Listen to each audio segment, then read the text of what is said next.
That's impressive shushing. Okay, can you guys hear? It's so weird because the noise isn't amplified here, so I feel like I'm talking to myself.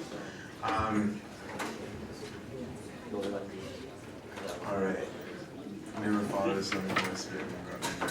I'm crazy tired. When I get tired, I go either really serious or really delirious, and I switch between the two. So if I randomly start laughing like hysterically for nothing, just pretend it's normal. So usually I like to recycle talks. So this case, actually, I wrote the talk for here, or prepared the talk, I should say. And then when I already had to deal with it at in Vancouver. Oh wait, we are in BC. Sorry, I know a bit. So stuff like that. Okay. So I was asked to talk about our identity in church with regard specifically to service, but there was an emphasis on how to deal with conflict and obstacles to service was in like some of the things that people wanted to address. And so I want to deal with some of those things, but to get to some of those things, we have to have a proper attitude towards our role in service to know how to deal with it, because sometimes we come at problems in the wrong way, and we think that we're like saving the world and we're actually ruining it, and so we need to be aware of that and have a little bit of humility, but we'll get to that. So I misunderstood the last lecture of what it was supposed to be. So I thought it was going to be about the cultural issues in the church, which we're all very well aware of that they exist. So some of them might get merged into here. I was hoping that they were already kind of dealt with so that I could breeze through them. So I know that some issues might be touchy near the end, and if they are, my apologies, but we're all adults here and we can handle it. The first thing to establish is that every single one of you has to serve. Okay, that's not an option as a Christian, right? Most of you, when I say service, probably assume Sunday school immediately, which is not what I'm intending. Although some of you, yes, like should be teaching Sunday school. Some of you will be in youth groups. Some of you will be with kids. Some of you will be out in the community. But you have to serve because service is love. Love is self-denial. Okay, that's what love is, like we talked about in that first lecture. It's not lovey-dovey fairies, okay? It's about self-denial. So we live in community, and therefore we have to serve. So I always go back to, like, everything that matters in life, go back to Eden, and you'll find the answer in there somewhere, because it was how things were created as perfection. God created Adam, right? And then he created Eve. By virtue of Eve existing, okay, Adam couldn't just do whatever he wants, right? Not because she's a whiner, but because she exists. Okay, is that if I live in my own apartment, in my own room, I can scream, I can yell, I can do whatever I want, I can laugh hysterically, right? But add another person there, well, what if that person wants to sleep, right? What if that person doesn't like my laugh?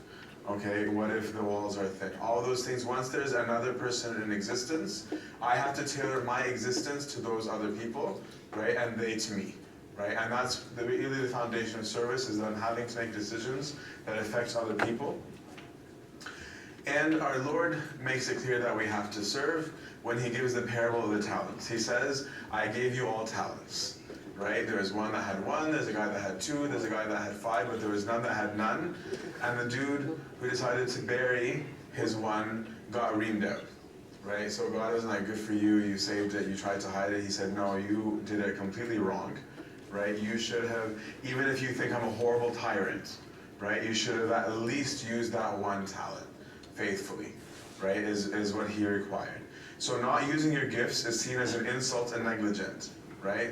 And to pretend that you don't have a gift isn't humility, right? Like, so I'm, right? I'm so. Meanwhile, we read your like letters of recommendation that you want written for your professional schools. You're like, I'm amazing. I love the whole school. I did this. I stopped famines in Africa. So we know that you have gifts, okay, and you know that you have gifts, and so those gifts aren't yours. That's why there's no humility in saying you don't have a gift. It's actually an insult. Okay? And if you have a gift, there's nothing to be arrogant about because you didn't invent the gift. Right? That's why St. Paul says, what do we have that we didn't receive? Right? So there's nothing for you like to boast. Right? If your genetics made you a good singer, well, Mabruk. Right? You didn't invent good voices. You didn't write the gene. Okay? So there's nothing for us to boast about. All we need to do is be faithful with those gifts to grow those gifts. That's where my duty is towards the gift. And the gift isn't just for me, which we're going to come to in a little bit. St. James also says, he who knows to do good and does it not is sin. And Matthew 7, verse 21. It is not everyone who tells me, Lord, Lord, this is Christ speaking, who will enter into the kingdom of heaven, but the one who does the will of my Father who is in heaven. Many will tell me in that day, Lord, Lord, did we not prophesy in your name, cast out demons in your name, and do many deeds of power in your name? Then I will tell them, I never knew you. Depart from me, you who do what is wicked. And as we read more of the parable in another section, he explains why, right? He talks about what those people didn't do, right? And that's what the service aspect is. So there's various kind of gifts, okay? And so I went through just the epistles and the gospels of saying where are the places where gifts were described. To make it clear that the gifts are not just Sunday school, right? The gifts are not always what we assume. So some of the gifts that are outlined are prophesying, okay? Prophesying doesn't mean what we always think it means. It can mean telling the future, but prophesying in the Old Testament sense and in the beginning of the New Testament meant somebody who could interpret, somebody who could discern the voice of God. Right? So they're giving you what God is saying. So it didn't just mean somebody telling you the future and saying, here's what God is saying, here's what God means. So these are those of us who have the gift of discernment, which is a very rare gift, okay, that is able to say, what is the voice of God? To another is given service, and here he means service in the communal sense, the washing of tables, of being at the feet of people, washing their feet. Teaching, encouraging. Not many of us realize encouraging is a gift that you need to use. Giving, leading, mercy, administration, apostleship, being sent out, discernment, faith, healing, help, knowledge, miracles, tongues, interpretations. Okay, there's a whole bunch, right? There are people that you might have in your mind, right, that you know are good at certain things, right? Where when I'm sad, I know who I'm going to call. Why? Because that person has the gift of comforting, right? That's a gift. I know that when I get into a problem, I don't call my mom. I call my dad, because my dad's going to be rational, and my mom is not. When it's over, I can tell my mom, right? And then my mom can thug in her own way, okay? So why? Because to one is given this gift of discernment, right? When I rear-ended the guy in college, right? And dad's like, I'm like, Mom, I got in an accident and talked to Dad. And mom's response is, where were you going? Like, it doesn't matter right now, Mom, the guy's outside. Why were you going? No, just give me Dad. Dad, insurance or cash? Right? Cash. Thank you, Dad. Then we go home, right? And then, so he has that calm, right, demeanor, right, as a gift. Mom is the concerned mother, Taban, of why was I going to church. And I'll turn the rest of this stuff later, okay? So these are the different kinds of gifts, and you all have them, right? And you'll know what your gift is because usually your gift is going to be where you're the happiest, right? It's not the defining character, but it's most likely going to be somewhere there. Right? If you're somebody who loves to care for people, you're going to be most happy when you get to do that. Right? I know when I was a novice at St. Antony's Monastery in California, when I was asked to try and install a tubing system underground, I was miserable because I had no idea how to do that and I have no interest whatsoever in doing that, right? Whereas if it was like, can you translate the psalmody from Coptic to English, I'm like all over it, right? Why? I have an interest in languages, I have an interest in psalmody, right? Where you're using your gifts, you're going to find you're more enthusiastic. It doesn't mean that we only work where I feel like it, but I'm just saying that where your gifts are is typically where you're going to be happiest, and it's typically what people are going to know and see about you, because it's going to be what comes out of you in a natural way.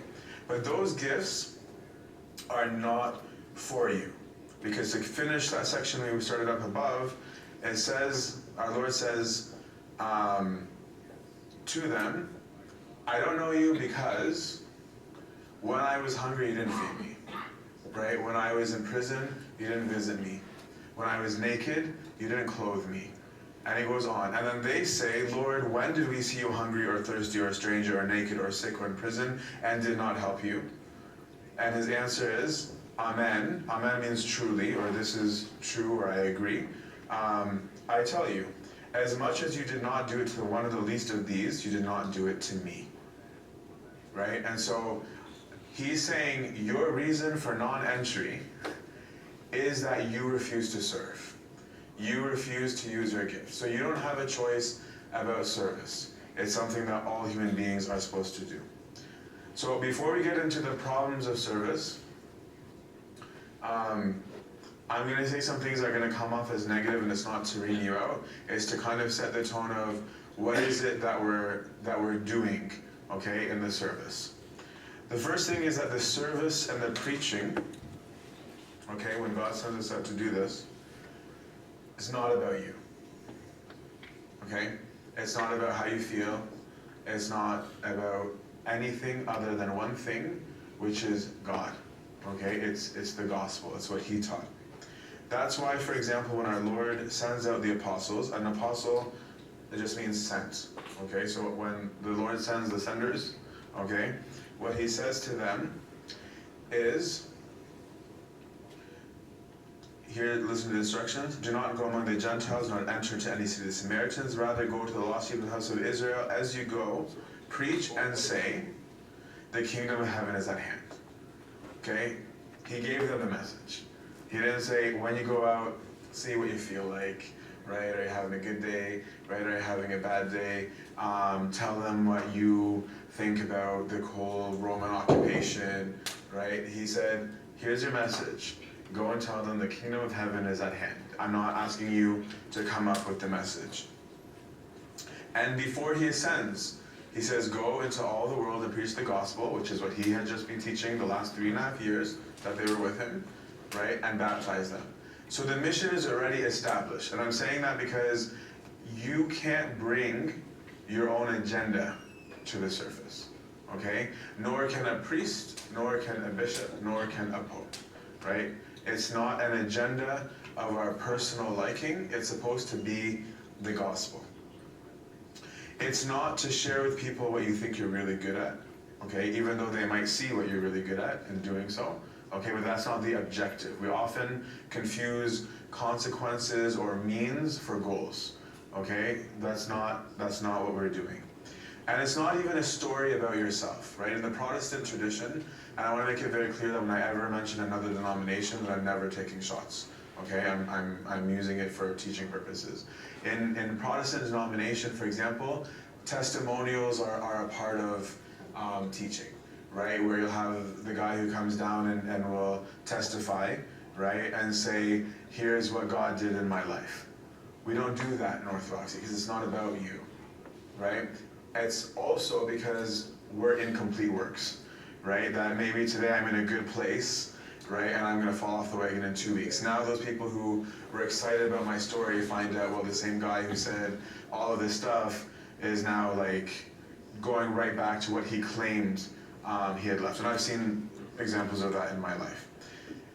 It's also not your platform for telling people what you think is wrong with them or the world. Like, yeah, those youth, they really like just drive me nuts. I'm gonna go in and tell them how much they suck, right? That's not what it's for. Okay, that's not the point of service. It's not for you to tell uncle what he really sucks at, Okay, Uncle Tampa is teaching Sunday school that you think doesn't know what he or she is talking about. We're like, I'm going to go fix it, right? It's not about you going in to do that. Nor is it even about the sins of the people, right? That's not even the message. For you to go and be like, let me tell you all the things that I think you're doing wrong, right? We teach what is true. Truth might expose the wrongs that people are doing, but our goal, our message is not to make people feel like scum, okay? Our message is the gospel. And the gospel is the good news, that's what gospel means, that God created us, loved us, that we are his children, and that we need to recover our identity. That's what this whole talk is about, that I need to recover the image and likeness, the relationship that I have with him. And I know a servant, actually, who's a priest right now, who, before going into the service, because he's trying to figure out God's calling for him, God actually spoke to him, right? Which many of you might find weird, but God still talks to people. The Holy Spirit still talks to people. And one of the things that God said to him, just this surprised me that God would need to say this, right? But just to say how emphatic it is this person have any thoughts about what to do with the service and trying to figure whether he should or shouldn't and what it would be. And God's message to him was like, I want you to tell the people about my love for them. That's all I want, right? Like, it was something so simple, right? He goes, I have many theologians, I have many people who are talking. I want the people to know about my love for them and someone to tell them to be holy, right? And the be holy part is your identity, right? That's what we talked about from the beginning of the talks. So God is still very concerned about the message that's being preached and his apostles that are out there. Second is that service cannot be for gain, right? In the commission to the disciples, he said, heal the sick, cleanse the lepers, raise the dead, cast out demons, pretty sick gifts. Freely you have received, give freely as well. So, it shouldn't be, so maybe you're not charging people fees for your service. I actually have seen that in a church, okay, where they said that they were willing to help with the Naivety or the kids camp if they got paid. I think that's inappropriate. But we also try and get paid in other ways. It's not for your med school application, right? It astounds me how, everybody suddenly has compassion for Kenya in their second year of honor science, right? And suddenly they're like, oh, I'm gonna go to Thunder Bay and help the natives. I've always wanted to do that, right? And incidentally, they happen to be preparing their apps, okay? It's not to win over a guy or a girl. It's like, oh, she's the serving type. I'm gonna go do that. Then you're actually looking for payment in a wrong way, right? You're abusing a holy thing to say, I'm gonna get close to them. Maybe service was a good idea for you all along, right? But your objective for serving has to be the message, has to be the calling. It can't be because of insert name of failure or Sosan. It can't be to get your parents off your back, right? Of like, oh, they all think I'm messed up. Okay, I'll sign up, right? And then they're gonna be all happy that I'm doing something in the church and they're gonna leave me alone, which probably will work a little bit, okay? But that can't be why. That's still a form of payment. And it can't be because you think Abuna hates your guts, right? And then it'll lower your odds of whatever it is that you want from Abuna to change, right? Maybe you like some person and Abuna doesn't think you're good enough, so I was like, I'm gonna show him, right? I'm gonna go serve, right? It's not a weapon, okay? So if you want to use it as a weapon, use it against the devil, not against Abuna or your parents. We have enough problems. Service cannot be fueled by your own power. Okay, this is monumentally important. This is why God says, I'm using only the passage where God's telling me how to work. Do not take any gold, silver, or brass in your money belts, your merce, because these were guys. Do not take a bag for your journey, or 2 coats, or shoes, or staff. The one who works is worthy of his food. In other words, people can't like you because you have money. He's saying, don't go flaunting what you have, Because I don't want people swayed by your stuff, right? So the analogy I used on Thursday night, imagine if Bill Gates were to come present some idea to you, and if you had the local 7-Eleven manager present the same idea to you, who are you more likely to be impressed by? Bill Gates. You're biased right off the bat, and you have no idea why, just because he's rich, right? But Christ, our Lord, is acknowledging that we have that human bias, right? And that's why he's saying, no, it's not about you, it's not about your bag, it's not about your money, it's not about your prestige, it's not about what people think of you. That's why I'm choosing fishermen, that's why I'm choosing tax collectors, that's why I'm choosing some random girl, random to the rest of the world, not to him, right? Girl from a random tribe that nobody knows about, that got kicked out of the temple because she had reached puberty, okay? And said, I'm using these people, right? I'm using these people who don't think anything of themselves. Because if they think it's them, we have a problem, right? Just like with Gideon, right? The real story of 300, where they don't all have six-packs, where God takes the thousands down to 300 and then explicitly says, I am doing this, lest you say, okay, that we by our strength have done this. No, you're owned, okay? You're monumentally owned. And I'm going to save you, and it's not your power, right? Is that it has to be about God, otherwise who you're selling, right, or who you're projecting is you. But you're an icon, okay? Image and likeness, right? That word in Greek is icon. You're all icons. I'm an icon. We're icons of Christ. He's saying, no, don't present an icon, your self-portrait, okay? Instead, it should be a portrait of Christ. And when you take nothing, the service depends on God, which really changes your perspective on things. I know back home in Kitchener, we had a group of like 30, 40 grade 7, 8s, and we had a whole generation that had pretty much like, they were on the fringe, like, of being in church. So we were all very worried about this incoming generation, like if we lose all of these guys, like that'll be a tragedy. And we were so dedicated, and we were prayerful, and we did a lot of stuff. Today when I look at some of the emails and I look at some things that we did, they were some of the dumbest things on the planet, right? And there are things that today in our more sophisticated model of service, there's no way we would have done. But what we saw was that our stupidity or lack of wisdom, done prayerfully, done with genuineness, done with guidance, okay, was so successful. Those 30, 40 kids are the servants of Kitchener today, okay? But God blesses even when there's something that you didn't do because it's His work, right? Look at somebody like Mother Teresa. Some random girl from Bosnia, if I'm not mistaken, was actually her hometown, right? And today, who in the world hasn't heard of Mother Teresa, right? When God is the messenger and God is the worker, when God is the doer, it's successful. If you are the worker, you are limited by you, because you're limited, right? You're limited by your time, your strength, your energy, your characteristics, your traits, your patience, your virtues, and your lack of virtues, right? But when God is the worker, God is unlimited, right? And God can take any human and do what He needs to do. So service cannot be fueled by your power. So then the question is, and I'm going to try and zoom through this to get to the obstacles, because that's where I think there might be some discussion or questions. I'm going to talk about service on a general level. I'll zoom that a little bit, because not everything is in the church, and then a little bit about specifically uni and college age. All people,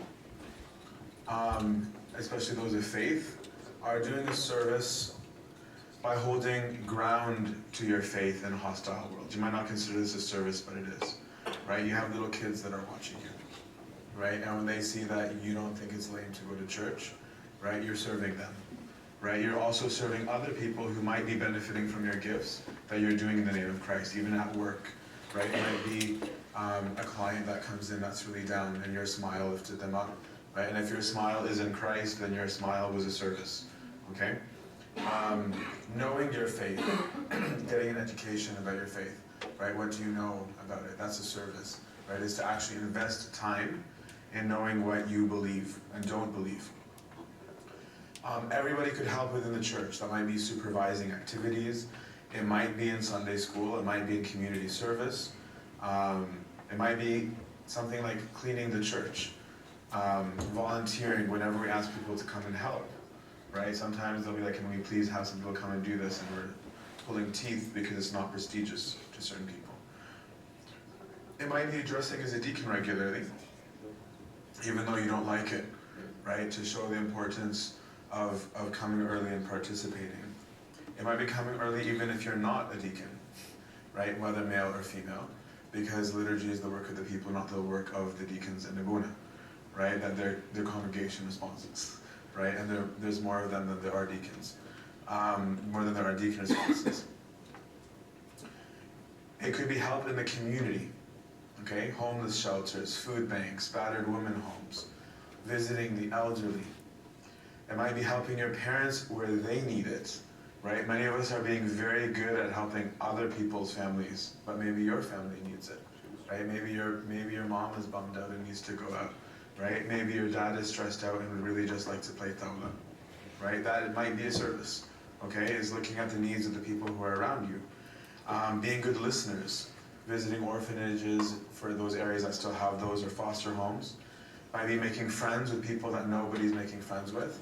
Some of you might have come to Canada or the States when you were young and not found friends, right? Because you were different, right? And probably were very moved by the one or two people who actually said hi to you, right? Or actually said something that made you feel even a little bit welcome, right? This is a service, it's an act of love.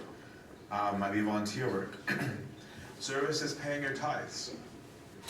And not just monetarily, but time-wise, thought-wise, action-wise, right? Is giving a percentage of your time to other people and to other things, of showing that you don't live for you and that not everything that you possess is yours.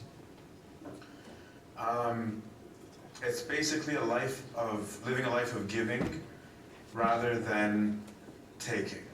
I want to emphasize a few things specifically to college and university ages. When I look at the grads, okay, I see the grads as being in the position of, like from biblical characters, Daniel. And I see the high schoolers as being the three youth, because our situations are similar, right? They were in exile, right? So we're not in exile in Canada, maybe we are in America, but we're in a foreign land, we're sojourners, okay? We're traveling. And there's a foreign language. Right? There's a different culture, there's a different way of talking, there's a different way of expressing, there's different moral standards, there's different ethics, right? And so everything that what we are being asked to do in terms of navigating culture and religion, so were they, right? They had to figure out what was a religious obligation versus what was just a Jewish custom, right? So when they gave them new names, they weren't upset that they got new names, but they also preserved the original names. Right? When they wanted to fast, they saw that as a religious duty. They didn't see that as a cultural thing. So they said, let us fast. Right? But they didn't say, I despise your clothing. Please give me like the clothes that I used to wear, right, in Judea. Right? They didn't say, listen, man, like I don't like your artwork, so I'm going to take your stuff down and put up mine. Right? They used Babylonian money. Right? They didn't use Judean money. Right? They used the local things of the culture, but they also preserved what was the religious teaching. But the three youth were really young, okay? And their mentor was Daniel, right? Daniel had an influence on them. You guys are in this age of becoming Daniel, okay? This is an in-between phase where you're not these little kids who don't know anything that's going on, but many of you might not yet already be at the point where you are the one that can lead and navigate with the strength of Daniel. Some of you might be, right? I'm not saying that none of you are. But if you're not, that's not weird. That's not abnormal, because Daniel didn't become Daniel overnight, right? Daniel became Daniel through hardship, through tribulation, through good times and through bad, right? There's a lot that made Daniel Daniel. Your specific presence in the church is so necessary, okay? Your presence is saying that there isn't an age where it's acceptable to not care anymore, right? Of saying, oh yeah, when I was a kid, like that was what I did. Because then all you're teaching them is, until you get a license, okay, then this is where you're going to go because you're kind of stuck. But like, don't worry, when you get older, you don't have to come anymore. So don't think that your apathy or just busyness or whatever label that you might use for lack of attendance is okay. It's not okay. Okay, this is a specific way in which you need to serve. It's a silent service in the sense that you're not actively saying, hey, listen up, look at me, I'm so good at church. Okay, but what you are saying is, no, church matters to me as part of my identity and I'm going, right? So that they, who might not understand it yet, will say, well, they're all doing it, right? There's a positive peer pressure here that hopefully at one point they'll also understand. You also need to have a knowledge of your faith in and out of the community, right? Not just in terms of Sunday school, but you need to get by. It always astounds me when some dude or dudette in university is suddenly romantically interested in somebody from another denomination. Because they'll start talking to these people of another denomination and they'll be like, wow, they have this and this and this and this and this and this. And they'll be so excited, right, that these people have these other things that the person from our church thinks that we don't have. That's not the issue. It'll be that suddenly, they'll be like, so what's wrong with that?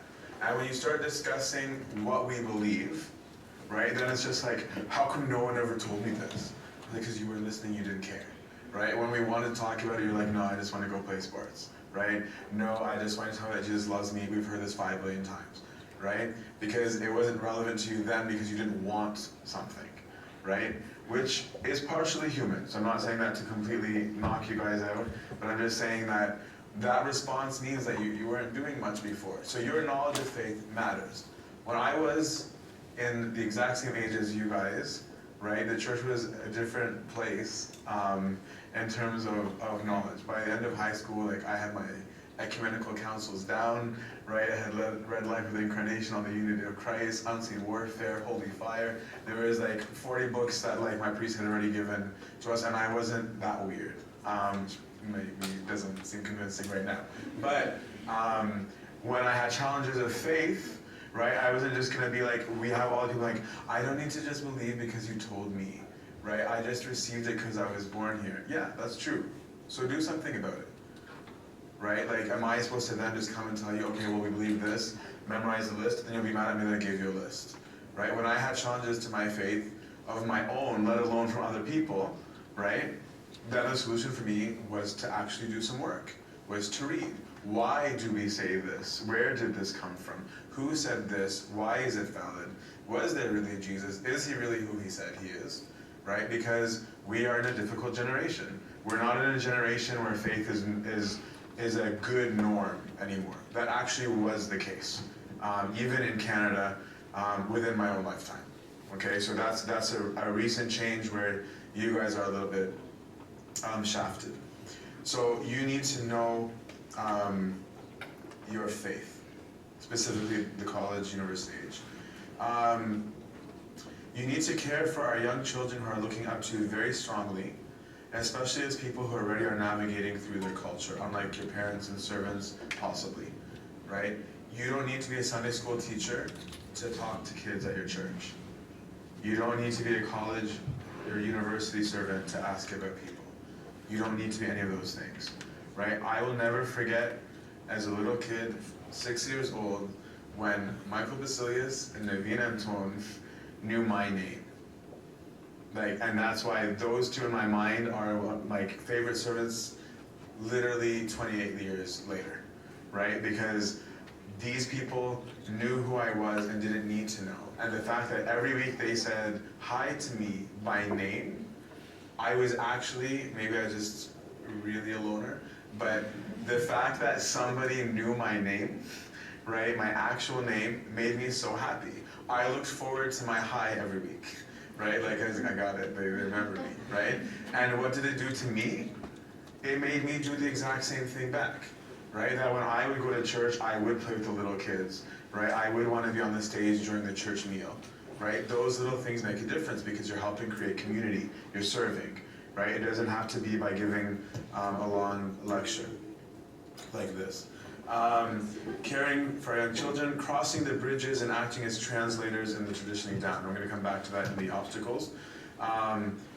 you bring creativity that you have of new ideas and new or specific ways to communicate, right? Where things have changed, right? Back in the day, talking without a PowerPoint started to be considered boring, right? So then it was like, oh no, this generation likes PowerPoint, right? So then suddenly everything was PowerPoint, right? And then that got really boring, right? And then all we did was stare at the screen. It was cool with the effects that you could get in Keynote, right? But it lost its thing, right? Now there's probably new stuff. Soon I'm sure we'll have random stuff on your desks that you can interact with and do.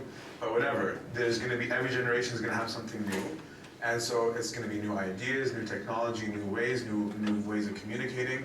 And this is something that you guys, each of you brings with you, right? Today, maybe I'm relevant, right? That I'm older than you guys by like a decade or something, right? 10 years from now, I'm going to be totally relevant, right? To the next group of high school. You'll be the relevant ones, right? Not me.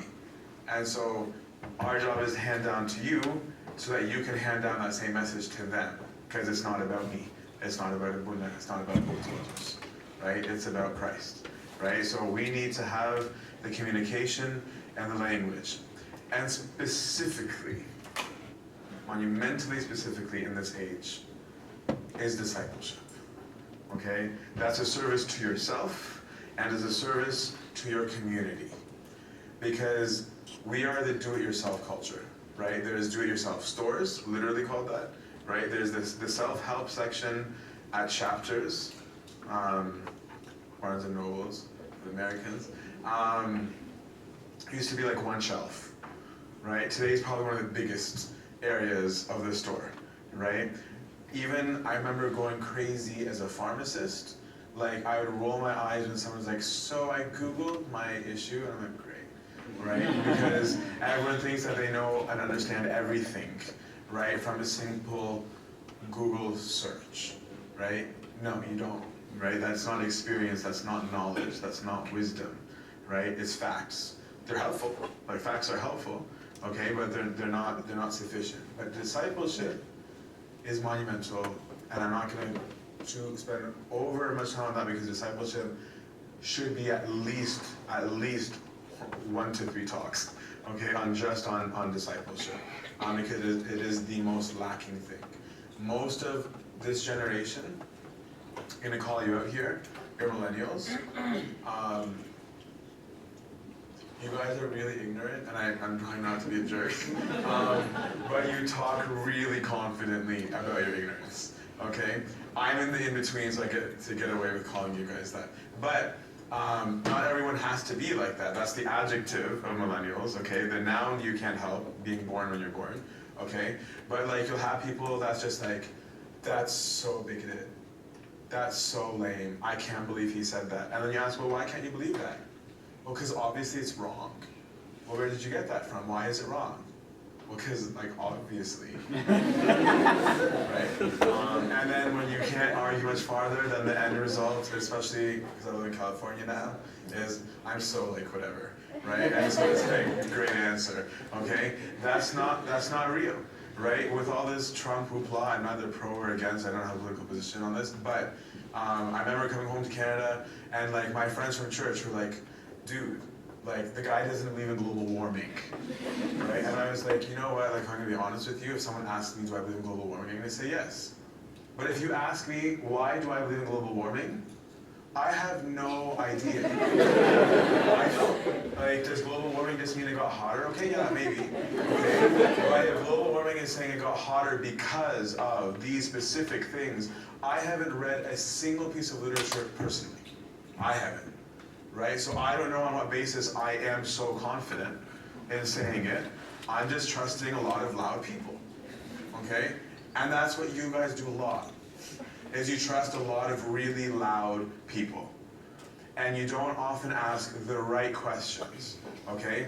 I will never forget, I came home to Canada the day of the Parliament building attacks. And I'm listening to CBC, and it was like live coverage, right? And so they bring in this lady that was in the building, and the lady's like, oh my gosh, I'll never forget it. It was crazy. It was insane. There was like 4 gunshots. I went nuts. We hid under chairs. We went into this room. What happened? I'm like, wow, that's traumatic, right? Next person, right? Insane. 5 bullets rang. I will never forget them. Blah, blah, blah, blah, blah. Next person, 2 bullets. Next person, no bullets, right?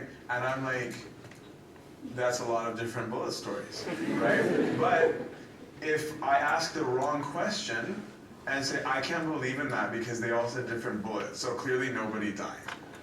That's so irrational, right? Because there's a fact that there really was a shooting.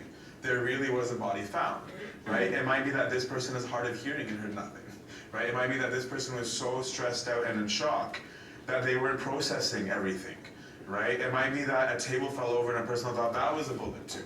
Okay, maybe there's a ricochet, right? But not asking the right questions can lead you to wrong conclusions, right? And people do this all the time, okay? And so these are just a few reasons, right, of discipleship is necessary. You need a trainer, right? You can't walk into the gym and say, I'm gonna be within 3 months the most jacked person on the planet.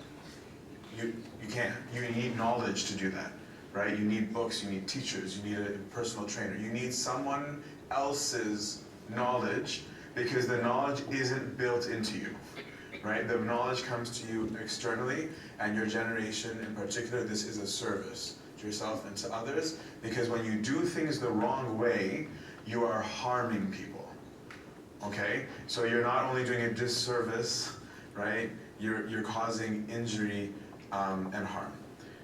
So then I just want to get into a couple of the obstacles, and then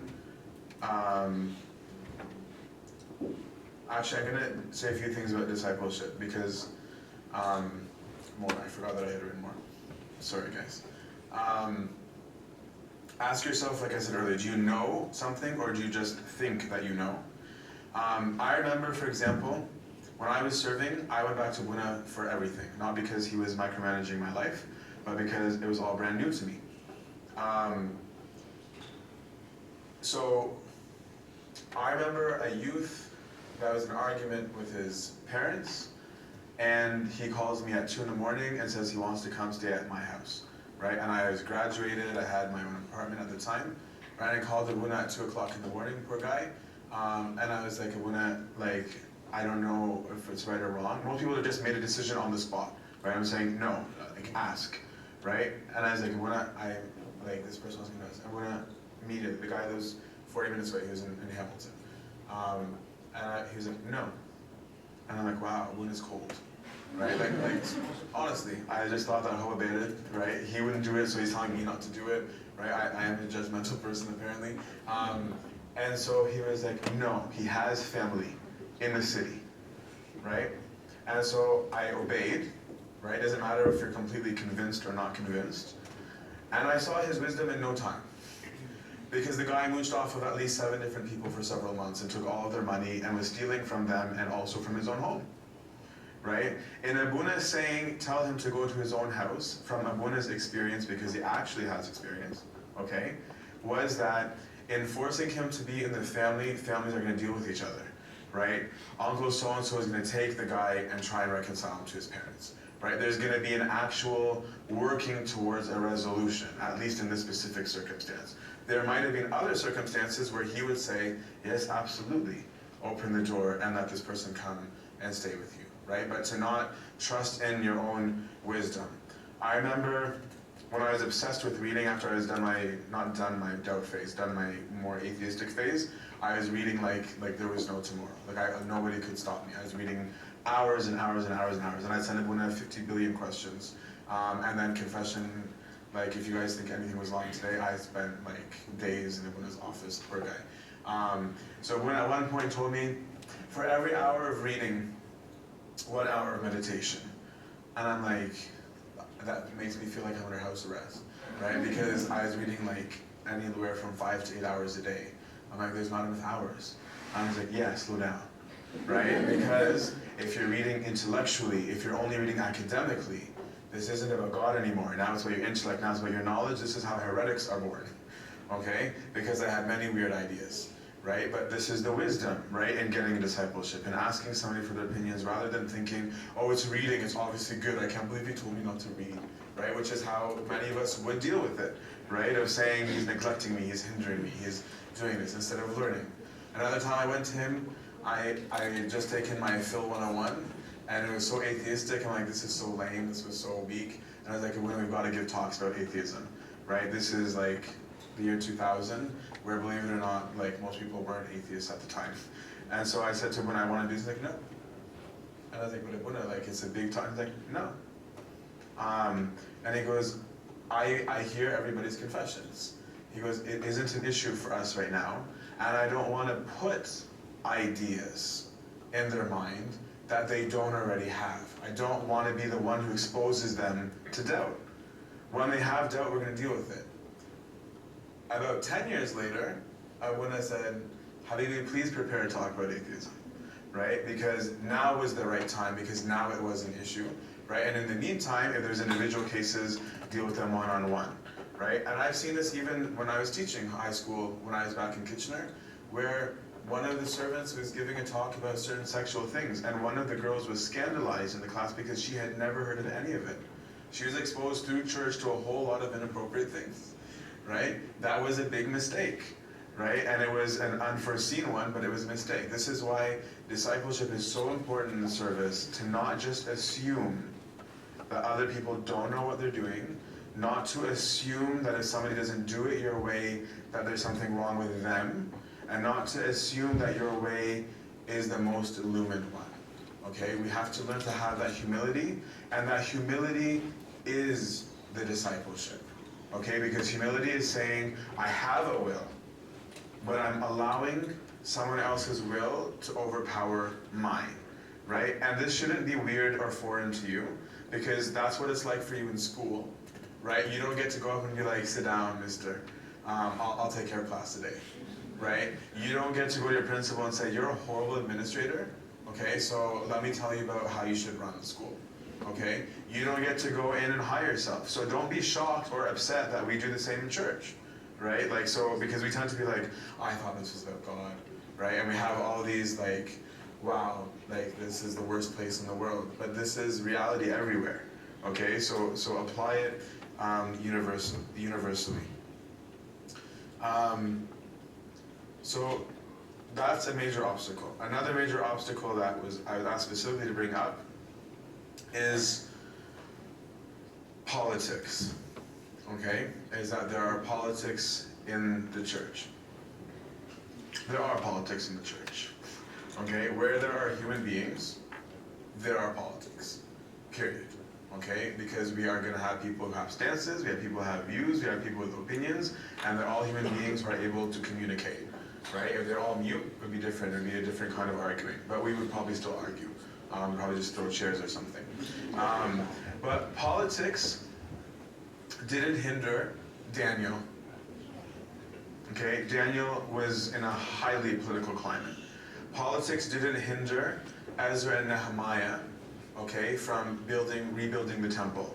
Right? I don't know how many of you are familiar with this story. If you didn't, you need to read your Bible. Okay? But Ezra and Nehemiah asked and did the work of rebuilding a temple. And the request that they made of the king was insane. Because the king saw himself as God. And so they're saying, I want to go rebuild the temple to the real God, meaning I don't think you're God. And I want your permission to leave my servitude to you, to go to my land where you took me captive from, and build it over there.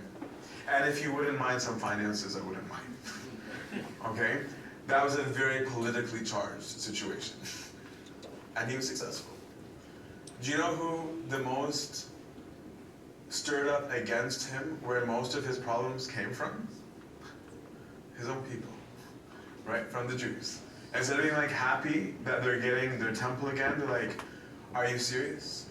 We finally assimilated, right? We have time, we have money, we're eating, what's your problem? We can just meet on Thursdays, right? That's what they were saying. And so that's politics, right? And they lobbied, right? They made noise. They tried to stop it. They physically tried to stop the building of the temple, right? They didn't stop at nothing, right? But if the message is Christ, if the goal is Christ, genuinely, not for you to prove a point, okay, it will be successful. You don't need to worry about the politics if that's the case. But the key is not about whether there will be politics or not politics. The key is how do you respond to the politics? Because there will be. That's not a question mark. How do you respond to the politics? Do you see yourself as the know-it-all? Are you the one who's confident that global warming is a thing no matter what, even if you know nothing, right? Or are you asking questions instead? Saying, maybe this is a fact, but can you tell me more about it? Where did you get this information from, right? As opposed to just pouncing. Do you belittle the person in front of you, which is a common thing now everywhere, right? Where you just make the person in front of you seem ridiculous.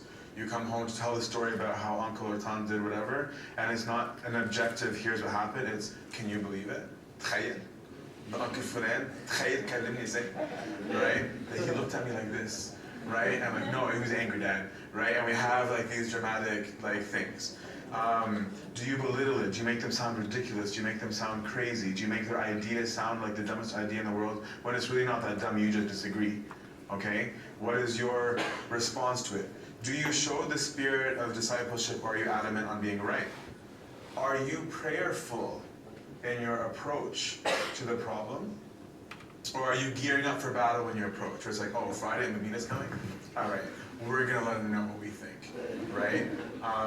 That happens, right? It happens everywhere there are bishops. I feel even more sorry for the bishops, right? Is that if the priest sees a lot of problems, the poor bishop, like, I don't know if anyone ever calls the bishop to say, thank you, right? Or like, we had a really good month, right? Instead, it's always like, I want to leave the church, right?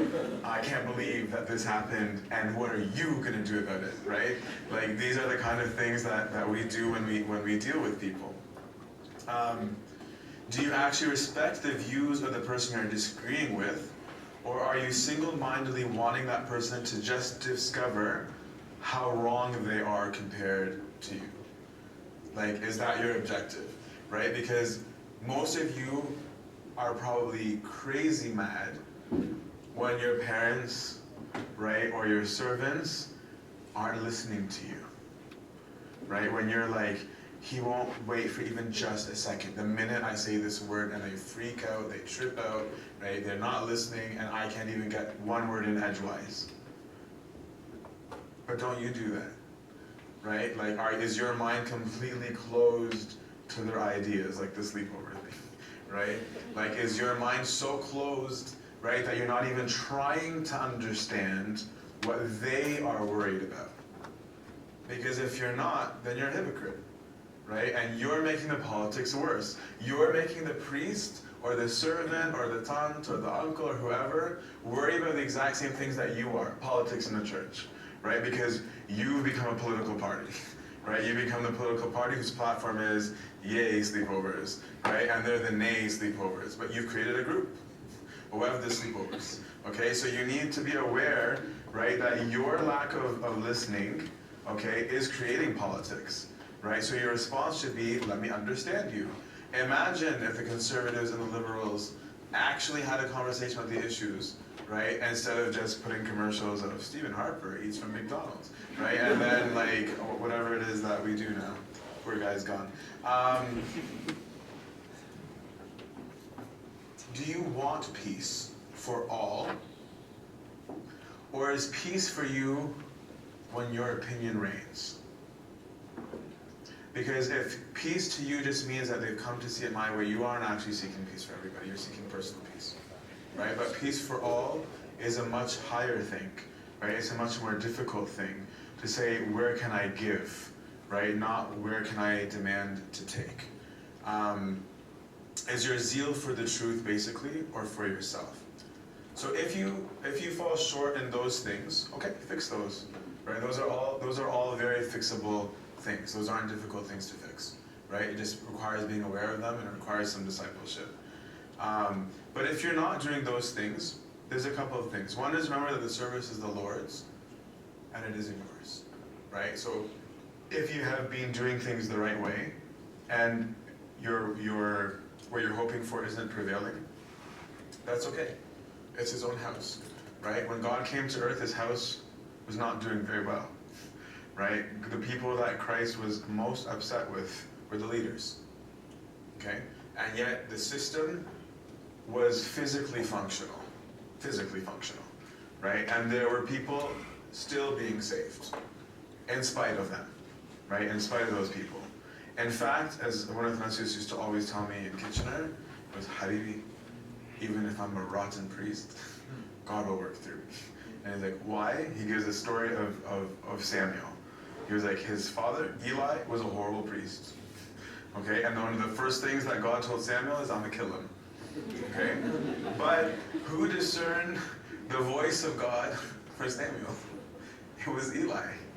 It was Eli who knew that it was God and said, answer this way, and he braced for the message, right? Because he knew like what was coming in his direction. So it's not your church in the sense of ownership. It is your church as a part of the community. It is, okay? So don't be worked up if things don't go your way.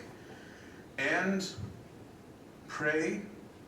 I honestly do this all the time. I've done it since I was a servant, as a high school servant, as a grade 5 servant, and I still do to this day. Whenever someone asks me for advice, if someone has a problem, if I'm gonna take confessions, if I'm gonna do whatever it is, I pray and then I say, Lord, these are your children, not mine. Let whatever comes from me be for them, because they're not mine, right? This is your kid, right? If you have the same attitude towards the church, say, this is your church, Lord, not mine. I want your will for the church. These are your children, these are your people, these are your sons, these are your uncles, right? They're not mine. Then you have a spirit of anti-politics in a healthy way. And try truly to make other ideas work for the truth, right? If you don't get your way because of the politics, don't go out of your way to sabotage because you didn't get your way. Because then you're creating division, right? I remember, like, we had some of the dumbest ideas, and I really thought some of them were dumb, okay? But none of us, right? Not me, there's nothing to praise by myself. None of us among the servants sabotaged. I said, okay, we'll try it, right? Sometimes there was too many talks, sometimes there was too little talk, sometimes it was overly serious, sometimes it was overly not serious. But when we were all in it with the same heart and the same spirit, there was some benefit to it. I'll try and zoom through. I know we started a little bit late. I'm sorry.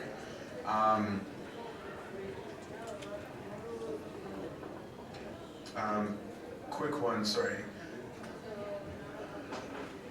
Sometimes, for example, with this thing, I remember there's a co-servant of mine, and I was like the cool, laid back, like, hey, what's up, fist bumps and all the, like, that kind of stuff, right? Whereas one of my brothers in the service, who's my age, was like polar opposite, right? He was just like, you're an idiot, okay? No, you're dumb. I can't believe you did that. And I'd be like, whoa, like, dude, like, relax. And then, like, when somebody would come with a problem and be like, you know what, I did this. And he's like, that's probably the most stupid thing you possibly could have done. And I remember sitting there thinking, like, why would anyone talk to you? Right? Like, you're a jerk, right? Like, that's all that there is. And yet, there are at least 6 or 7 kids, and we didn't have like 9,000, that loved that, right? I didn't understand it, okay? But they did, right? So for whatever reason, those 6 or 7 were responding. They were responding to that, right? So it's not my job to go and tell other people why they are wrong. Right? If they're wrong, God will deal with them. If they're being discipled, they're going to get some advice, right? But not to look at my way, not to try and force things to go in my way, because God is able to work through all of the different personality types, even if they're wrong, right? Like, he's going to be able to do his message because it is his message. The last one to address was culture. Okay, this is a major problem in the West, okay, in the lands of immigration, that we're all aware of, that we can't ignore. We know that it's there. And like we said, Daniel and the 3 youth were in a foreign culture. They navigated the culture, like we said, they preserved what was religious. Why am I saying this? Because sometimes you're going to need to act as a translator, okay? sometimes you're gonna need to explain to both directions, okay, what it is that people mean when they're expressing themselves, right? The example that I always use is I made the big mistake in like, I remember 5 or 6, of telling like the guys I mean khidmat in charge of our mektaba, like he had this box in his mektaba for 2 or 3 weeks that was wrapped and he hadn't opened. I was like, uncle, what's in the box? I was like, I don't know, I haven't opened it. And I was like, uncle, like I would think I was crazy if I didn't open a box. I was that long. I get in the car, church in Kitchener was an hour 10 from London, right? And dad is in the car, he's like, how was your day? All right, and I'm like, apparently I did something that never cares about my day. And I'm like, good. And he's like, anything happened? And I'm like, obviously something did.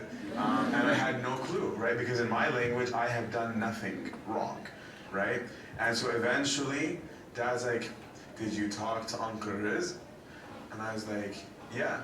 And he's like, what did you say? I was like, he didn't open his box. And I told him I think I was crazy if I didn't open that box. Like, come in, and you said it, you're proud of you saying it. I'm like, I just told you, obviously I don't think it was wrong, I would have hit it, right? And then it was like, wow, you called him crazy. Nope, right? You're grounded for a week, I had to call uncle and apologize for something that I thought was ridiculous, right? Another time I told my mom that I thought some uncle at church was so funny. And she started screaming at me. And I was like, what did I do wrong? And she's like, he's not funny. I'm like, yes he is, he's hilarious. Why? Because funny meant gharib, it means strange, right? And so to her, I'm being disrespectful, right? And so they were learning and I was learning, right? I was 8 years old, right? I didn't know when I was 8. That night I did not understand. I just think they're crazy. Okay, they're officially lost it. People aren't allowed to be funny, right? And so I'm like, apparently they're not funny. And so I'm like, they're humorous, right? And so I had to develop vocabulary as a result, okay? But the point is that this is going to happen in the service. Sometimes, for example, or like when we say legs, crossing our legs, right? Then it's like, what is he doing? That guy put his leg over his leg. I'm like, did I do something? Right? It's disrespect in Egypt, right? And like, how dare you? You put your foot in my face. And then suddenly, it's like the end of the world has happened, and all conversation is dead, right? And it's just like, I know what kind of kid you are, right? Because you raised your foot, right? But once you know that, okay, then you know what it means to that person. You don't need to do it, right? And so you don't need to force them to do things your way. But then when you see a kid, right, who's talking to some uncle or something, like, I'll never forget when some guy came to my dad, he's like, hey Atif, and I'm like, who? You're 8. Like, who are you to call him Atif, right? Like that's messed up, right? Like, it's just say you can't do that, to help them navigate. But when a kid does that, you also would uncles like Malish, uncle, like even in school today, for example, now some people do call the teachers by the first name, right? Now some people do these things. So he actually or she actually doesn't mean you individual disrespect, right? You can act as an interpreter and as an advocate, right? Of saying things like that.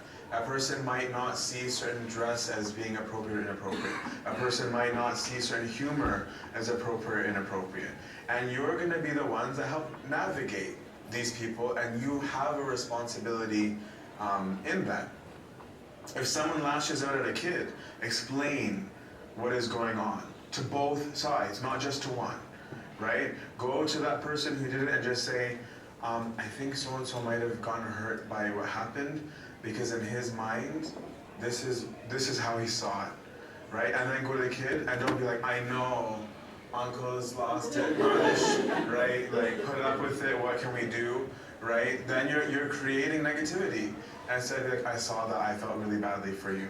I know exactly what you meant, right? That's unfortunate. Uncle didn't understand what you meant, right? He thought you meant this.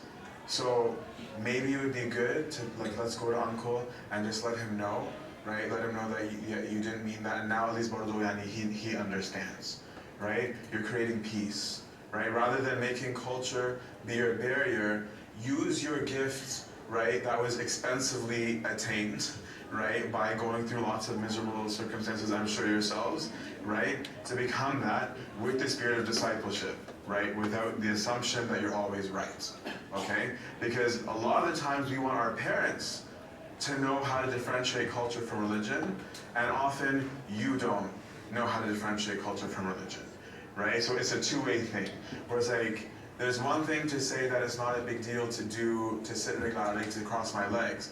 It's another thing to be like, dude, like fornication is normal here, like this is a cultural thing. I can just sleep around, I can have friends with benefits. They can, okay? Not from a religious perspective, okay? So even though culturally that might be true, it might be a true statement, right? But there's still a religious aspect. So you need to learn how to navigate both of them yourself, not just to expect it, okay, from other generations and from recent immigrants or from anybody that you meet. So be present at activities, right? Don't think about only yourself. Go to stuff. Go to stuff to help with these things, right? Even if you're not an official servant, right? You're going to be part of the people on the team by talking about it. Give your time. Become a living translator, not just an active or passive one, but someone who's alive.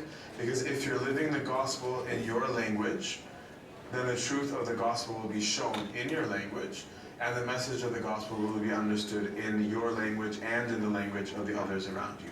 Okay, because the gospel supersedes all culture. The gospel can be expressed in every language, in every culture in existence.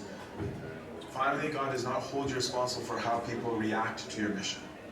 So if all of this happens and people don't respond, God isn't holding you responsible, so chillax, okay?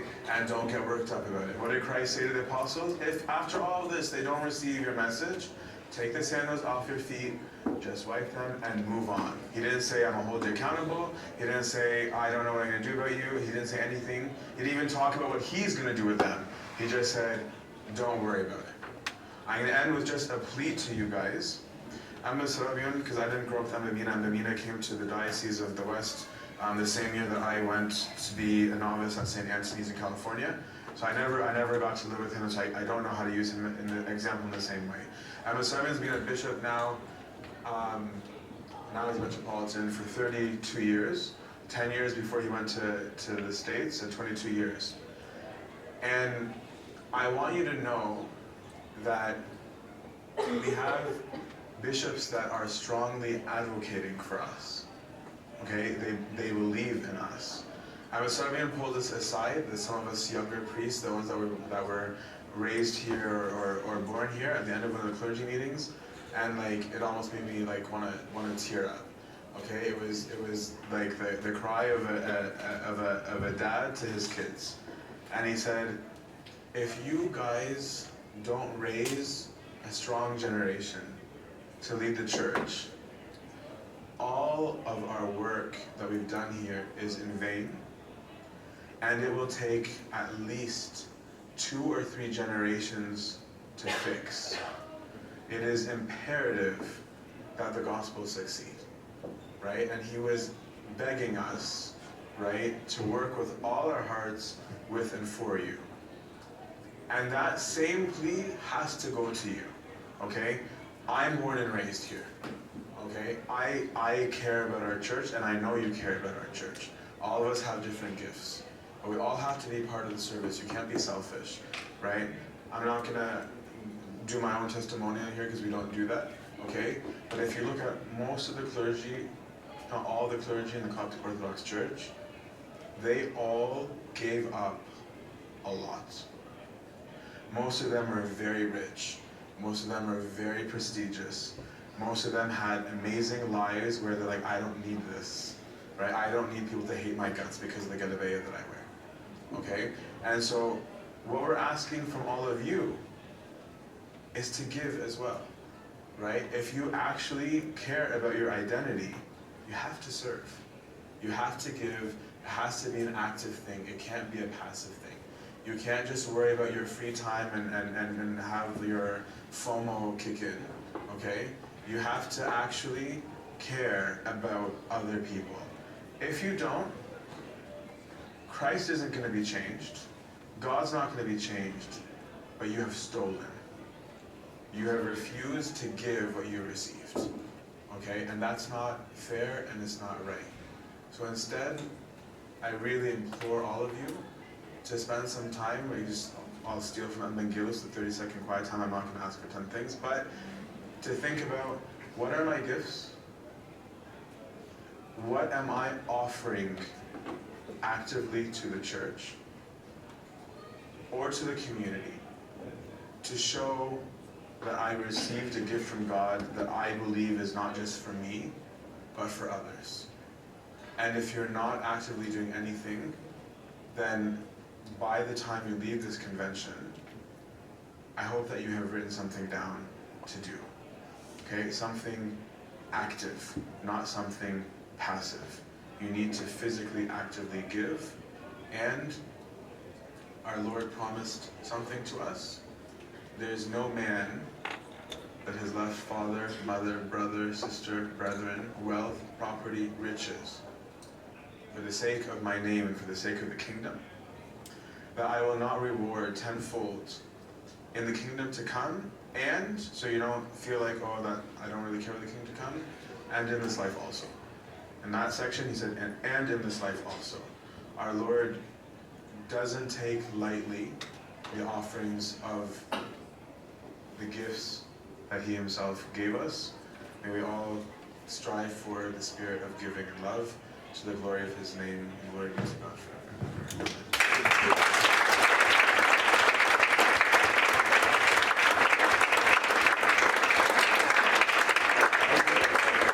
Just take 30 seconds.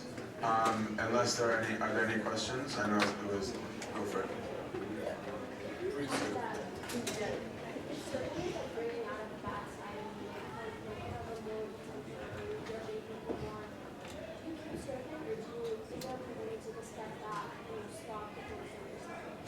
So the question is, if a servant or someone is bringing out the worst of you, do you stop serving, or do you keep going? This is where the discipleship comes in, okay? Because there may be a time to step out. There might be. That's not the default, but there might be a time to step out. But this is where your teacher helps you learn virtues, because you don't learn virtues in a vacuum, right? When I was a novice in the monastery, there was some monk that would go out of his way to make my life miserable and tell me how awful I was no matter what. And I read a lot of monastic books, right? So I knew how to answer. So when my father confession came to the monastery, I'm like, there was a father, I didn't say who, he's doing this and this and this and this. And I was like, and you know what? I answered him right, which sounded really like cocky at first. I was like, I said all the right words. I'm like, but on the inside, I was like, you suck. You're not even a monk. If you were a good monk, you wouldn't blah, blah, blah, blah. Like, that was what was on the inside, right? And so the response to my father confession was, good. Now you know you're not patient, right? In your room, you think you're patient because you're sitting there reading books. And he goes, but the first challenge you had, you found out you have none, right? So let's work on patience, right? So these conflicts become your school of virtue, right? But there may become times where the expense of that lesson might be more damaging, but that's why a third party should assess that, right? That's where the discipleship comes in, to say no, because if you end up like being like, I'm going atheist because of this guy, like, no, I'd rather you be a believer in Sunday school than an atheist in Sunday school, out of Sunday school. So discipleship, right? And that's where you're gonna have some give and take, right, of being challenged and trying to figure things out. Fair question. Any other ones? How do you deal with those who are asking for service, for those who say, well, it's not my way? It depends on your relationship to that person, right? If the person is receptive to somebody, right, because some of these people are receptive to one or two people, right, then I would want one of those people to try with them. My personal approach is usually to ask questions. I was saying, like, if they're having their stance of saying, is there a problem with also trying this way, right? Like, to try and get them to articulate what it is that makes them unable to fathom trying someone else's way, right? It also depends, and I'm saying there's not going to be a complete, like, must do this, the level of love of the other servants around that person. If the servants around him are able to carry him or her in their weakness, right, of knowing that they're stubborn and one in the way, and saying, let's try and accommodate him wherever we are possible, right, that might be what helps soften him, right, to eventually say, Ahna, because you really wanted this, we did this, right, and we're just asking that you participate. In some cases, hopefully, because this is why for me at my church, anyone who doesn't have a father confession is not serving. Okay? Because that means if there's no discipleship, they can't serve, because then they're teaching themselves. Right? Because sometimes it's necessary to go to the father confession and say we just don't know how to handle it. Right? This is what we're seeing, this is what we're observing, right? And we don't know what else to do. Here's what we've tried. He might say, Tamalish, I know, leave it with me. He might say, I'm aware of it, leave it alone. He might say, please do this, right? Because there's going to be scenario specific. So in love, do the best you can to accommodate and to teach, right? That's why Christ said, teach the truth in love. If there isn't that opportunity, you might have to escalate to go to either the Amin Khidma or to the priest at all times and throughout the whole thing. Real prayer does change people. And serving that person sometimes will change them, right? By actually giving them time, because that person might have something going on that's making them react in that way. I know it's not a specific answer, but it's a hard one to hone in on specifically. What steps can the servants take to bring the youth of like this generation back to the church? By loving the church. If you love something, it shows, right? When I'm in the States, everyone and their mom knows that I'm a Canadian, right? Like to the point where like they ask me how long I'm visiting for. Why? Because all I talk about is Canada. Every single talk, Canada comes out somewhere, right?